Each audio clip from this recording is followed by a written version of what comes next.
Le pire caméo de Kanye West? Les avocats interviennent. Accrochez-vous, car ce que vous allez entendre est absolument incroyable. On parle de Kanye West, le génie musical, le provocateur, l'icône de la mode, bref, Kanye, quoi.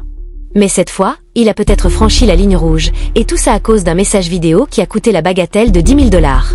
Vous avez bien entendu, 10 000 $ pour quelques mots. Mais attention, ces mots n'étaient pas ceux que l'on attendrait d'une superstar, loin de là.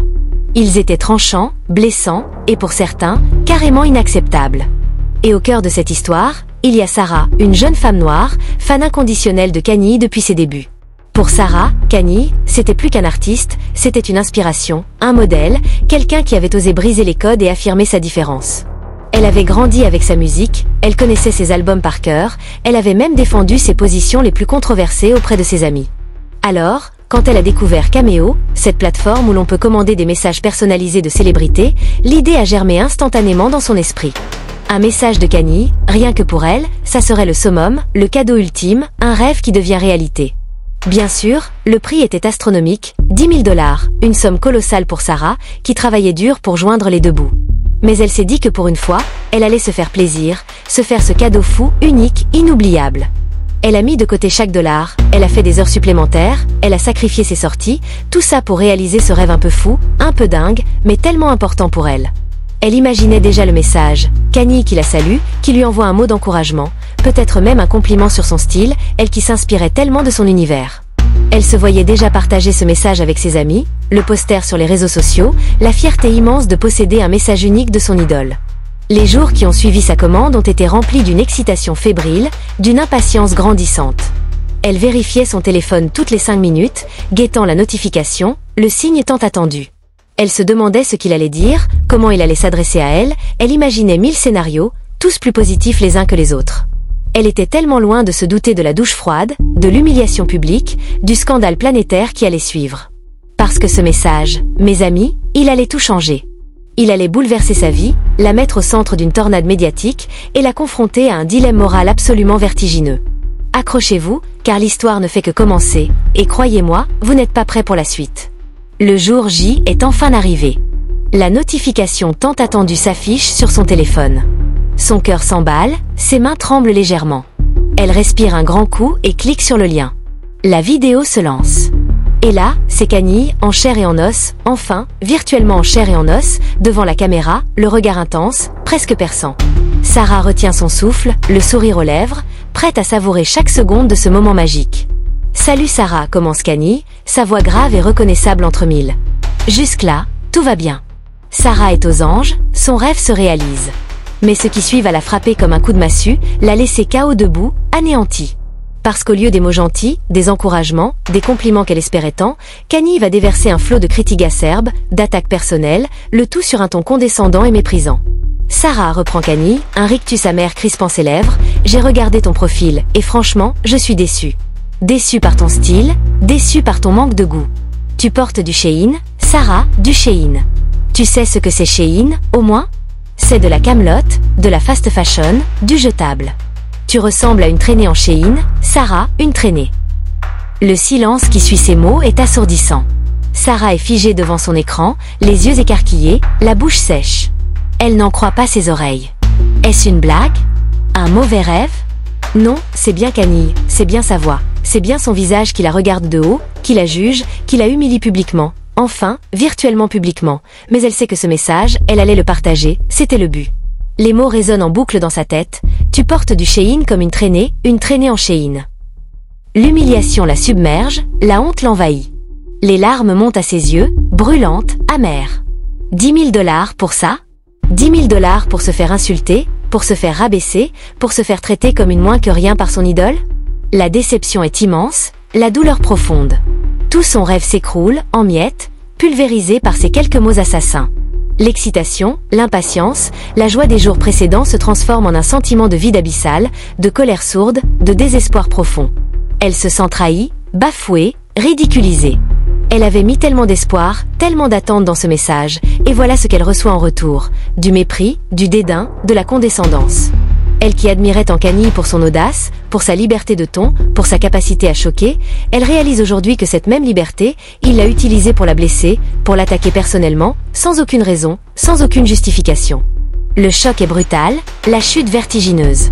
Sarah est brisée, anéantie, le cœur en 1000 morceaux. Et ce n'est que le début de son calvaire, parce que ce message, mes amis, il ne va pas rester secret bien longtemps. Il va faire le tour du monde, il va déclencher une tempête médiatique sans précédent, et il va plonger Sarah dans un cauchemar qu'elle n'aurait jamais imaginé vivre. La réaction de Sarah, dans un premier temps, c'est le silence. Un silence de stupeur, de sidération, d'incompréhension totale. Elle reste assise devant son ordinateur, la vidéo en pause sur l'image figée de Kanye, le regard vide, les larmes coulant silencieusement sur ses joues. Elle a l'impression d'être dans un mauvais rêve, un cauchemar éveillé dont elle n'arrive pas à se sortir. Puis, la colère monte, sourde, froide, implacable. Comment a-t-il osé? Comment a-t-il pu être aussi cruel, aussi méprisant? Elle repense à tous les sacrifices qu'elle a faits pour obtenir ce message, à l'admiration sans borne qu'elle lui portait, et la rage la submerge. Elle décide de partager la vidéo. D'abord, à ses amis proches, pour avoir du soutien, du réconfort, pour se sentir moins seule dans cette épreuve. Elle leur envoie le lien, en attendant leur réaction, leurs mots de compassion. Et les réactions ne tardent pas à arriver. Ses amis sont choqués, indignés, révoltés. Ils n'en reviennent pas de la violence du message, de la gratuité de l'attaque, de la condescendance de Kanye. Ils la soutiennent à 100%, ils l'encouragent à ne pas se laisser faire, à dénoncer publiquement ce comportement inacceptable. L'un d'eux lui suggère de poster la vidéo sur les réseaux sociaux, de raconter son histoire au monde entier, de montrer à quel point Kanye West peut être arrogant et insensible. Au début, Sarah hésite. Elle a peur des réactions, peur du jugement, peur de se mettre encore plus en avant. Mais en voyant le soutien de ses amis, en lisant leurs messages de colère et d'indignation, elle se sent galvanisée. Elle réalise qu'elle n'est pas la seule à être choquée par ce message, que beaucoup de gens vont comprendre sa douleur, son humiliation. Alors, elle se lance. Elle poste la vidéo sur Twitter, sur Instagram, sur TikTok, avec un message simple, poignant, sincère. J'ai payé 10 000 $ pour ce message personnalisé de Kanye West. Voici ce que j'ai reçu en retour. Suis-je la seule à être choquée? Et là, mes amis, c'est l'explosion. La vidéo devient virale en quelques minutes. Les réseaux sociaux s'embrasent. Le hashtag Kanye West is cancelled explose. Les médias s'emparent de l'histoire. Les journaux en parlent, les chaînes de télévision en font des reportages, les radios en débattent. Tout le monde parle de Sarah et de son message humiliant de Kanye. L'indignation est générale, la colère palpable. Les gens sont choqués par la violence verbale de Kanye, par son arrogance, par son mépris affiché envers une fan qu'il admirait. Les commentaires affluent, par milliers, par dizaines de milliers, par centaines de milliers. La plupart sont des messages de soutien à Sarah, des témoignages de solidarité, des condamnations virulentes envers Kanye. Certains rappellent ses déclarations controversées, ses provocations habituelles, en soulignant que cette fois, il est allé trop loin, qu'il a dépassé les bornes. D'autres appellent au boycott de sa musique, de sa marque, de tout ce qui touche à Kanye West. La pression monte, la tempête médiatique enfle, et Sarah, malgré le soutien qu'elle reçoit, se sent dépassée, submergée par l'ampleur du phénomène. Elle a déclenché quelque chose d'énorme, d'incontrôlable, et elle se demande si elle a bien fait de rendre cette histoire publique. Parce que ce n'est que le début de la tornade, et elle est loin d'imaginer à quel point sa vie va être bouleversée par ce scandale planétaire. Face à la tornade médiatique, face au déferlement de haine sur les réseaux sociaux, Kanye West reste silencieux. Un silence assourdissant, glacial, qui ne fait qu'attiser la colère et l'indignation du public. Ses équipes de communication sont débordées, submergées par les demandes d'interviews, par les sollicitations des médias du monde entier. Elles tentent de gérer la crise, de limiter les dégâts, mais le feu est déjà bien trop important pour être éteint facilement. Les fans de Kanye sont divisés. Certains, les plus fidèles, le défendent bec et ongles, arguant qu'il a le droit à la liberté d'expression, que son message, aussi brutal soit-il, n'est qu'une opinion personnelle, qu'il ne faut pas prendre ça au sérieux. D'autres, plus nombreux, sont déçus, désabusés, révoltés par son comportement. Ils ne comprennent pas comment leur idole a pu être aussi insensible, aussi méprisante envers une fan. Ils se sentent trahis, dupés, ils remettent en question leur admiration, leur soutien de longue date. Les marques qui collaborent avec Kanye commencent à prendre leur distance, à exprimer publiquement leur désapprobation, craignant les retombées négatives sur leur image, sur leur vente. Les appels au boycott se multiplient, les actions de protestation s'organisent devant ses boutiques, devant ses concerts. La pression financière commence à se faire sentir, les contrats sont menacés, les revenus chutent. L'empire Kanye West vacille, fragilisée par ce scandale planétaire. Sarah, de son côté, est contactée par des avocats, des associations de défense des consommateurs, des collectifs féministes. Tous lui proposent leur aide, leur soutien juridique, médiatique, psychologique. Ils la voient comme une victime, une héroïne malgré elle, le symbole de la lutte contre l'arrogance des célébrités, contre le harcèlement en ligne, contre le body shaming. Un célèbre avocat, spécialisé dans les affaires de diffamation et d'atteinte à l'image, la contacte personnellement et lui propose de la représenter gratuitement. Il est convaincu qu'elle a toutes les chances de gagner un procès contre Kanye West, et il est prêt à mettre toutes ses compétences, toutes ses ressources à sa disposition pour la défendre. Sarah est d'abord hésitante. Elle n'a jamais imaginé aller jusqu'au procès, elle voulait juste dénoncer l'injustice qu'elle avait subie, obtenir des excuses, une reconnaissance de son préjudice. Mais en voyant l'ampleur du scandale, en mesurant les conséquences du message de Kanye sur sa vie, sur son image, sur son moral, elle se dit qu'elle ne peut pas laisser passer ça. Elle doit se battre pour faire valoir ses droits, pour obtenir justice, pour montrer à Kanye West et au monde entier que l'arrogance et le mépris ne doivent pas rester impunis. Alors, après mûre réflexion, elle accepte la proposition de l'avocat. Elle va poursuivre Kanye West en justice. La nouvelle fait l'effet d'une bombe. Les médias s'emballent encore plus. Le procès Sarah contre Kanye West devient l'affaire du siècle, le feuilleton judiciaire le plus suivi de la planète. Et personne, à ce moment-là, ne se doute encore du twist incroyable, du retournement de situation inattendu qui va venir bouleverser toute l'affaire, et confronter Sarah à un dilemme éthique absolument déchirant. La machine judiciaire se met en marche. Les avocats de Sarah déposent plainte pour diffamation, atteinte à l'image, harcèlement moral, et réclament des dommages et intérêts considérables, à la hauteur du préjudice subi. L'équipe juridique de Kanye West réagit rapidement, en niant toutes les accusations, en dénonçant une tentative de chantage, une manipulation médiatique orchestrée par Sarah pour se faire de la publicité sur le dos de leurs clients. Ils affirment que le message de Kanye, aussi direct soit-il, relève de la liberté d'expression artistique, qu'il n'y a aucune intention malveillante, aucune volonté de nuire à Sarah, et que la plainte est abusive et infondée. Les deux camps se préparent à la bataille judiciaire, à un procès long, coûteux, et médiatisé à l'extrême. Les avocats de Sarah commencent à rassembler des preuves, des témoignages, des expertises psychologiques pour démontrer l'impact négatif du message de Kanye sur sa vie, sur son équilibre émotionnel, sur sa réputation. Ils mettent en avant le caractère humiliant et dégradant des propos tenus, la violence verbale de l'attaque, la disproportion flagrante entre le prix payé pour le message et le contenu reçu en retour. De leur côté, les avocats de Kanye West cherchent à décrédibiliser Sarah, à la présenter comme une opportuniste, une personne en quête de buzz médiatique, qui instrumentalisait une simple critique de mode pour soutirer de l'argent à leurs clients. Ils fouillent dans son passé, dans ses publications sur les réseaux sociaux, dans ses interviews, dans ses témoignages, pour trouver des éléments à charge, des contradictions, des failles dans sa version des faits. La tension monte à mesure que le procès approche. Les médias sont en ébullition, spéculant sur l'issue de l'affaire, analysant les chances de chaque camp, interviewant des experts juridiques, des spécialistes de la communication, des psychologues, des sociologues. Tout le monde a son avis sur la question, tout le monde prend parti pour Sarah ou pour Kanye. Le débat public est passionné, enflammé, parfois violent. On parle de liberté d'expression, de limite de l'humour, de responsabilité des célébrités, d'impact des réseaux sociaux, de body shaming, de harcèlement en ligne, de justice médiatique, de procès spectacle. Sarah, malgré le soutien de ses proches, de ses avocats, de ses fans, se sent de plus en plus nerveuse, anxieuse, épuisée par cette tempête médiatique qui ne faiblit pas. Elle a du mal à dormir, à manger, à se concentrer sur son travail. Elle est constamment harcelée par les journalistes, par les paparazzis, par les messages haineux sur les réseaux sociaux. Elle regrette parfois d'avoir rendu cette histoire publique, elle se demande si elle n'aurait pas dû laisser tomber, oublier, passer à autre chose. Mais en même temps, elle sait qu'elle ne peut pas reculer, qu'elle doit aller jusqu'au bout de sa démarche, pour elle-même, pour toutes les victimes de harcèlement, pour toutes les personnes qui ont été humiliées, rabaissées, méprisées à cause de leur apparence. Elle est déterminée à se battre, à faire entendre sa voix, à obtenir justice.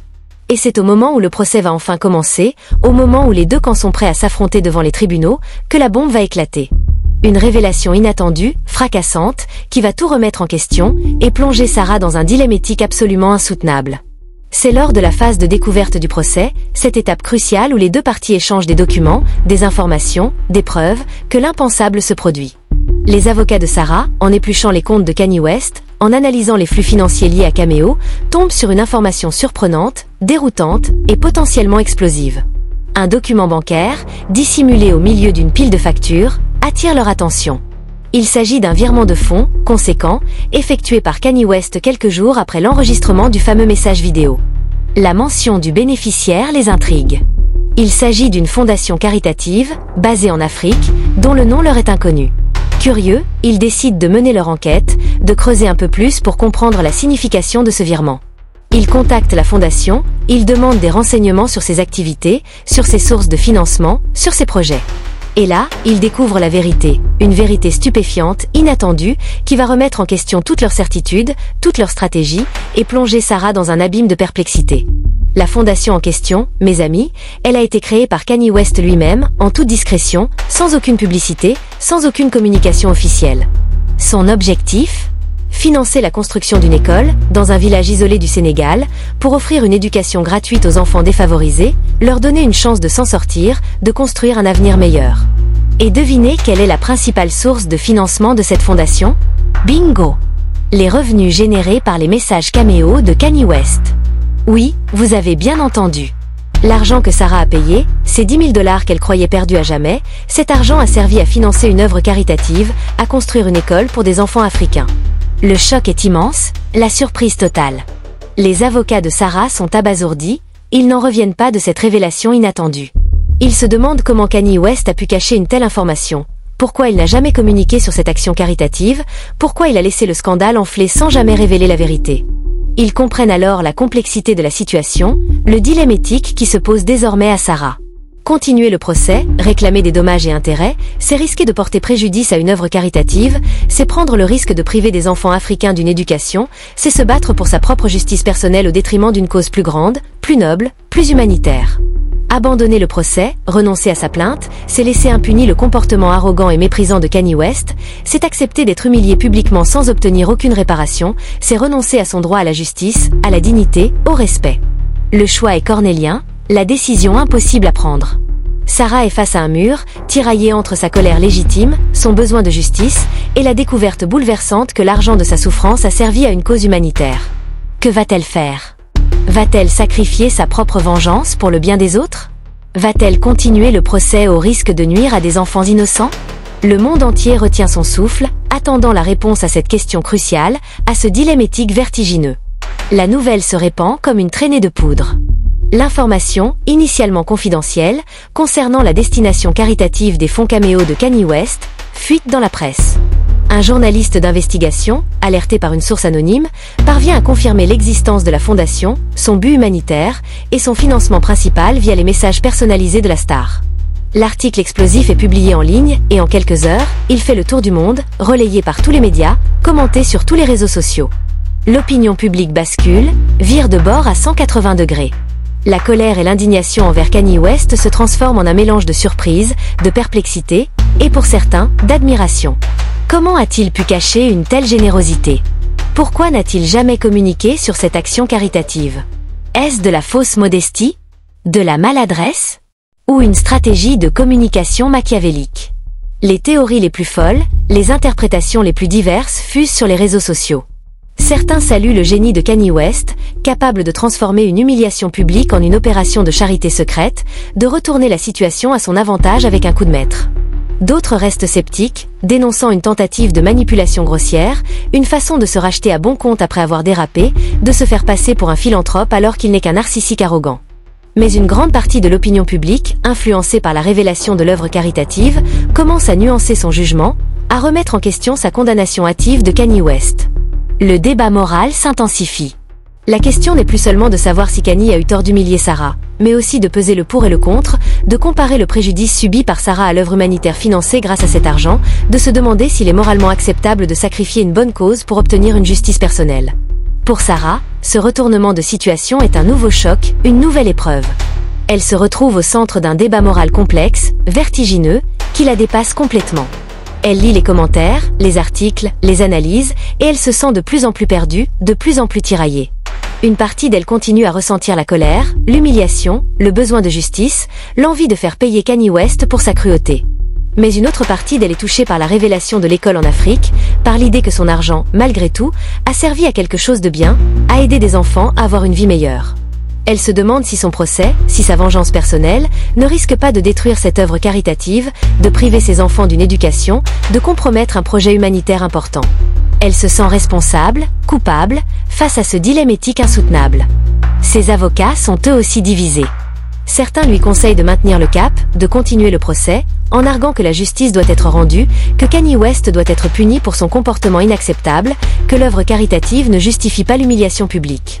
D'autres, plus sensibles à l'aspect humanitaire, lui suggèrent de trouver un compromis, de négocier avec Kanye West, de trouver une solution qui permette de réparer son préjudice sans pour autant nuire à la fondation. Sarah est au pied du mur, face à un choix impossible, tiraillée entre sa colère légitime et sa conscience morale, entre son besoin de justice et son sens de l'humanité. La décision qu'elle va prendre va déterminer l'issue du procès, l'avenir de la fondation, et peut-être même sa propre destinée. Le jour de l'audience arrive enfin. Le tribunal est bondé, la tension palpable. Les journalistes du monde entier sont présents, les caméras braquées sur l'entrée de la salle d'audience, attendant l'arrivée de Sarah et de Kanye West. Mais Kanye West ne vient pas. Il a choisi de se faire représenter par ses avocats, préférant rester à l'écart de ce procès-spectacle, laissant à ses équipes le soin de gérer la situation. Sarah, elle, est là, entourée de ses avocats, de ses amis, de ses proches. Elle est nerveuse, pâle, mais déterminée.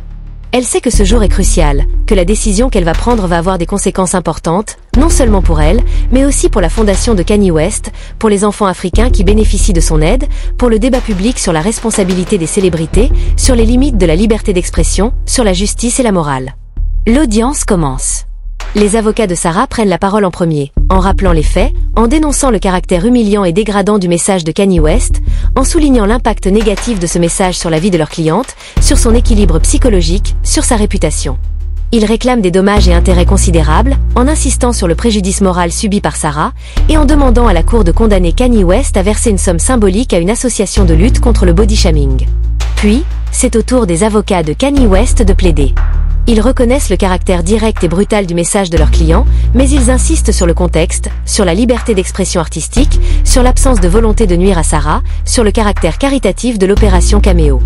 Ils révèlent publiquement l'existence de la fondation, son but humanitaire, son financement principal via les messages personnalisés de Kanye West.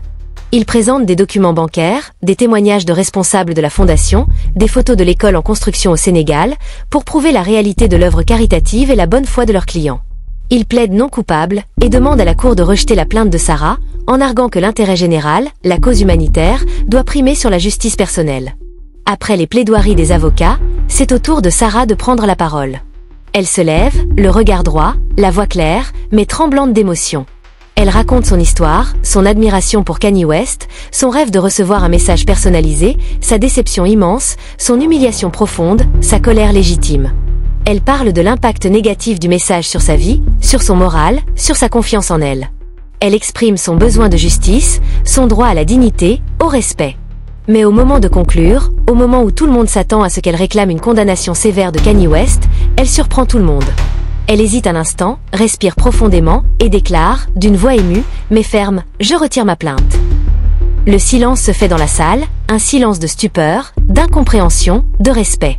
Sarah poursuit, en expliquant sa décision, en évoquant le dilemme éthique qui la torture, en reconnaissant l'œuvre caritative de Kanye West, en soulignant qu'elle ne veut pas nuire à des enfants innocents, qu'elle préfère sacrifier sa propre vengeance pour le bien des autres.